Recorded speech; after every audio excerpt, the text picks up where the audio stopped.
नमस्कार, स्वागत है आपका एमपी तक पर। मैं हूं रवीश पाल सिंह। एमपी तक की खास पेशकश एमपी फाइल्स में आज हम बात करने वाले हैं मध्य प्रदेश के पूर्व मुख्यमंत्री दिग्विजय सिंह के बारे में, जो वर्तमान में राज्यसभा सांसद हैं। लेकिन अब वो अगली बार सांसद कम से कम नहीं बनने वाले हैं। इस बात का खुलासा खुद दिग्विजय सिंह ने किया है। इससे पहले एमपी फाइल्स में आज हम इस पूरे मुद्दे पर और जानकारी साझा करें, सबसे पहले आपको दिग्विजय सिंह का वो बयान सुना देते हैं जिसमें उन्होंने साफ कर दिया कि अब वो राज्यसभा नहीं जा रहे हैं। एससी कांग्रेस के अध्यक्ष प्रदीप अग्रवाल जी, उन्होंने आपको पत्र लिखा है कि इस बार राज्यसभा किसी अनुसूचित जाति वर्ग के नेता को भेजा जाना चाहिए। तो मेरे हाथ में नहीं है, इतना जरूर मैं कह दूं कि मैं अपनी सीट खाली कर रहा हूं। सर, आरएसएस को लेकर जो आपका ट्वीट था उस पर बहुत सारी कंट्रोवर्सी। आरएसएस को लेकर जो ट्वीट था, तो सुना आपने, दिग्विजय सिंह इस बात के संकेत 2 दिन पहले ही दे चुके थे कि शायद अगला टर्म उनका या राज्यसभा का जो तीसरा टर्म है वो शायद इस बार उसे कंटिन्यू नहीं कर पाएंगे। 2 बार के राज्यसभा सांसद हैं वो। इस बार 9 अप्रैल के आसपास उनका ये जो टर्म है राज्यसभा सांसद का दूसरी बार का, ये खत्म हो रहा है। माना जा रहा था कि दिग्विजय सिंह शायद इसमें आगे जाते, लेकिन उन्होंने संकेत दे दिए थे कि वो अब राज्यसभा सांसद नहीं बल्कि मध्य प्रदेश में रहकर ही कांग्रेस संगठन को मजबूत करना चाहते हैं। सवाल यह है कि दिग्विजय सिंह अगर अब सांसद नहीं रहेंगे तो करेंगे क्या। आपको याद होगा साल 2018 में जब विधानसभा का चुनाव था तो उससे ठीक पहले दिग्विजय सिंह ने नर्मदा परिक्रमा यात्रा की थी। कहने को तो ये एक धार्मिक यात्रा थी, लेकिन इस धार्मिक यात्रा ने एक बार फिर से दिग्विजय सिंह को, जो कि मध्य प्रदेश के मुख्यमंत्री रह चुके हैं, प्रदेश कांग्रेस के अध्यक्ष रह चुके हैं, उन्हें जो कांग्रेस का संगठन है, बिगड़ इलाकों में जो कार्यकर्ता हैं कांग्रेस के, उनसे फिर से आमना सामना करवाया था। नर्मदा परिक्रमा यात्रा पूरी करने के बाद दिग्विजय सिंह ने संगत में पंगत के साथ एक कार्यक्रम शुरू किया था। अब ये क्यों किया था? ये इसलिए किया था ताकि कांग्रेस के भीतर जो हर बार चुनाव से पहले नाराजगी देखने को मिलती है कार्यकर्ताओं में, नेताओं में, टिकट वितरण को लेकर के, वो नाराजगी दूर हो। इसके लिए दिग्विजय सिंह ने पूरे प्रदेश में ये पंगत का कार्यक्रम चलाया और नाराज कार्यकर्ताओं और नेताओं से मुलाकात की, उनके साथ बैठकर पंगत में जमीन पर बैठकर उनके साथ खाना खाया। दिन हो या रात हो, दिग्विजय सिंह हर उस जगह पहुंचते थे जहां पर कांग्रेस के कार्यकर्ता टिकट वितरण से नाराज थे या फिर लीडरशिप को लेकर के उनकी कोई नाराजगी थी, काम करने के तरीके को लेकर नाराजगी हो, या फिर कांग्रेस पार्टी में अनुशासन को लेकर के, हर तमाम परेशानियों के साथ दिग्विजय सिंह उन्हें सुनते थे, उसके निराकरण का भरोसा देते थे। और माना जा रहा है कि इस कार्यक्रम के जरिए जो गुस्सा नेताओं और कार्यकर्ताओं में रहता था वो काफी हद तक कम हो जाता था। दिग्विजय सिंह की इस रणनीति का एक सफल नतीजा भी देखने को मिला 2018 के ही चुनाव में, जब कांग्रेस पार्टी की सरकार बन गई। भले ही कांग्रेस को पूर्ण बहुमत नहीं मिला, लेकिन वो 114 सीटों के साथ सबसे बड़ी पार्टी बन के उभरी और निर्दलीय विधायकों के साथ मिलकर अपनी सरकार बनाई। दिग्विजय सिंह उस समय भले ही सरकार में नहीं थे, उनके पास कोई पद नहीं था, लेकिन माना जाता है कि उन्होंने अपने बेटे जयवर्धन सिंह को मंत्री बनवाने में और अपने भतीजे प्रियव्रत सिंह को भी मंत्री बनाने में खासी मदद कर दी थी। इसके साथ ही दिग्विजय सिंह के कई समर्थक थे जिन्हें मंत्री बनाया गया था। उनमें से एक पीसी शर्मा भी थे जो जनसंपर्क मंत्री बने थे उस दौरान। सिर्फ यही नहीं, मुख्यमंत्री भले ही कमलनाथ थे, लेकिन कहा यही जाता था, कांग्रेस को जानने वाले अंदरूनी जो सूत्र हैं वो साफ तौर पर कह रहे थे कि सरकार कहीं ना कहीं दिग्विजय सिंह ही चला रहे हैं। इसका खुलासा भी तब हुआ जब उन्हीं की सरकार के वन मंत्री, तत्कालीन वन मंत्री उमंग सिंघार ने यह कहकर सनसनी फैला दी कि दिग्विजय सिंह ब्लैकमेल की राजनीति करते हैं और सुपर सीएम तो दिग्विजय सिंह ही हैं, सरकार में क्या कुछ होगा ये तमाम चीजें दिग्विजय सिंह तय करते हैं। हालांकि इसके बाद काफी लंबा समय बीत गया। 15 महीने के बाद सरकार वैसे भी कांग्रेस की चले गई थी, फिर से कांग्रेस विपक्ष में आ गई थी, लेकिन दिग्विजय सिंह बतौर राज्यसभा सांसद अपना टर्म पूरा करते हैं, वो दूसरी बार भी सांसद बन जाते हैं। अब सवाल यह है कि दिग्विजय सिंह अगर सांसद नहीं रहेंगे तो करेंगे क्या? क्या फिर से वो नर्मदा परिक्रमा करेंगे? बहरहाल इसके आसार अब कम है। अब दिग्विजय सिंह उम्र में काफी आगे निकल चुके हैं, उम्र का एक लंबा पड़ाव उन्होंने पार कर लिया है। तो जाहिर सी बात है नर्मदा परिक्रमा जैसी कठिन परिक्रमा वो दोबारा तो नहीं करेंगे। लेकिन जिस तरीके से उनका व्यवहार है, उनकी जो दैनिक दिनचर्या रहती है, खासतौर से जिस तरीके से अपने आप को स्वस्थ रखते हैं, और काफी इस उम्र के बावजूद दिग्विजय सिंह जिस तरीके से मेहनत करते हैं, कार्यकर्ताओं के बीच जाते हैं, तो उसे देख के कहा जा सकता है कि दिग्विजय सिंह एक बार फिर से संगठन को मजबूत करने के लिए पूरे प्रदेश का दौरा कर सकते हैं। राहुल गांधी की भारत जोड़ो यात्रा में दिग्विजय सिंह वो नेता थे जो उनकी पूरी यात्रा में उनके साथ चले थे।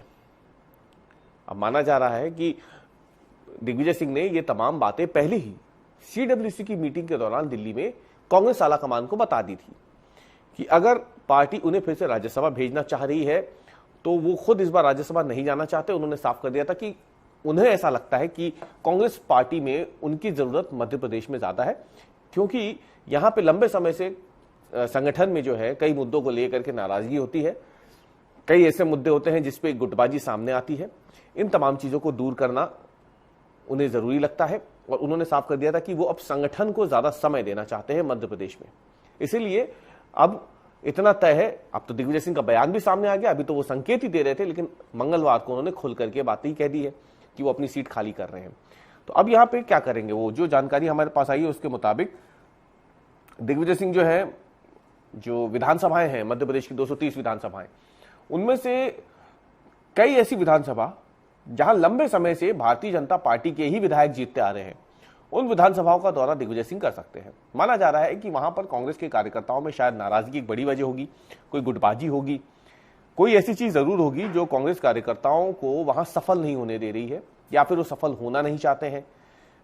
क्या बात उनमें नाराजगी है, किस चीज की उन्हें कमी है, या क्या उन्हें लगता है जिसे बेहतर किया जा सकता है, ताकि वहां पर भारतीय जनता पार्टी जो लगातार चुनाव जीतती आ रही है उस क्रम पर रोक लगे और कांग्रेस पार्टी का विधायक वहां से बने। तो ऐसी विधानसभाओं पर पहला फोकस रहेगा दिग्विजय सिंह का, ऐसा माना जा रहा है, और वो उन विधानसभाओं में पहुंचेंगे जहां पर कांग्रेस लगातार हार रही है। इसके अलावा कई दूसरे प्लान्स जो है वो दिग्विजय सिंह के हैं। यह भी माना जा रहा है कि दिग्विजय सिंह जो है उन्होंने एक प्रेजेंटेशन कांग्रेस मुख्यालय में आला कमान को दिया है, और इसमें उन्होंने बताया है कि अगर मध्य प्रदेश जैसे राज्य में कांग्रेस की जमीन को मजबूत करना है तो बूथ, मंडल, ब्लॉक और जिला स्तर पर संगठन को नए तरीके से खड़ा करना होगा, मजबूत करना होगा। और यह भी उन्होंने बताया कि अगर वो यहां समय देंगे तो बूथ से लेकर जिला स्तर तक वो लगातार दौरे करेंगे और इस दौरान वो सीधा कार्यकर्ताओं से कनेक्ट करेंगे। यह भी साफ हो गया है कि दिग्विजय सिंह कोई बहुत बड़ी जनसभा या रैलियां नहीं करने वाले, ना ही कोई वो पदयात्रा लंबी करने वाले हैं। उनका प्लान बिल्कुल स्पष्ट है। छोटी छोटी सभाएं जो मोहल्ले में होंगी या गांव की चौपाल में होगी, या रात कर किसी गांव में वो रुक गए तो उन्होंने वहां खाट पे आसपास गांव के लोगों को बैठा के या कांग्रेस के कार्यकर्ताओं को बैठा करके उनसे बातचीत करेंगे। इस पे उनका ज्यादा फोकस है या रहने वाला है, ये साफ है। दिग्विजय सिंह वैसे भी कार्यकर्ताओं के बीच में जाकर के उनकी बात सुनने के लिए, उनकी जिज्ञासा जानने के लिए काफी ज्यादा जाने भी जाते हैं।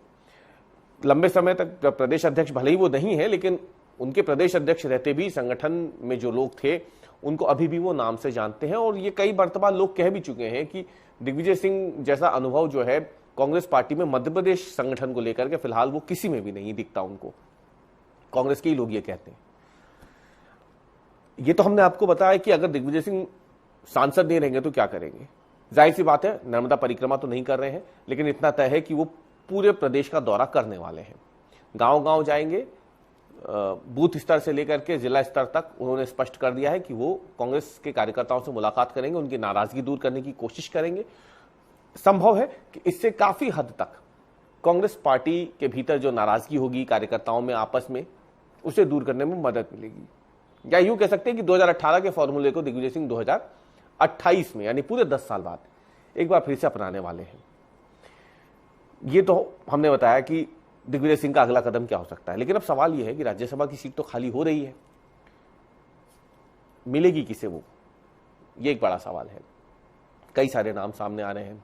मीनाक्षी नटराजन का नाम है, अरुण यादव का नाम है, पिछली बार भी आया था, कमलनाथ का नाम है, जो नाम सामने चल रहे हैं, उम्मीद कमलनाथ की ज्यादा लग रही है। वजह यह है कि छिंदवाड़ा हाथ से निकल चुका है। कमलनाथ मध्य प्रदेश में अगर देखा जाए तो विधायक जरूर हैं, लेकिन सांसद उनके बेटे चुनाव लड़े थे, हार गए। अब वहां पे सांसद जो हैं वो भारतीय जनता पार्टी के हैं, बंटी साहू। अगर हम बात करते हैं यहां मध्य प्रदेश में, तो छिंदवाड़ा एक ऐसा इलाका था जहां पर कमलनाथ 9 बार के सांसद थे, बाद में उनके बेटे भी सांसद बने, यानी 10 बार तो उनके पास ही सीट है परिवार के पास। लेकिन 2024 के लोकसभा चुनाव में उनके हाथ से छिंदवाड़ा संसदीय सीट निकल गई।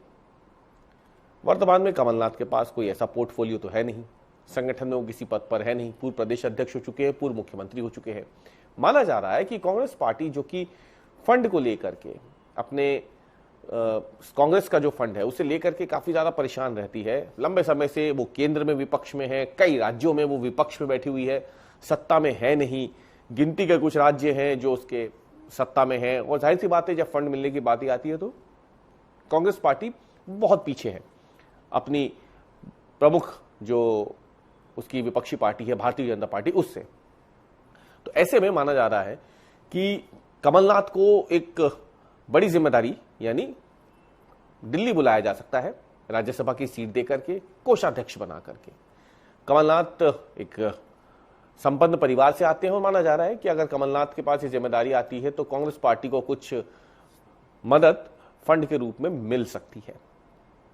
इसके साथ ही कमलनाथ के नाम से मध्य प्रदेश में किसी भी तरीके का कोई वैचारिक मतभेद कांग्रेस कार्यकर्ताओं में सामने नहीं आएगा अगर वो कांग्रेस पार्टी उन्हें राज्यसभा भेजती है तो।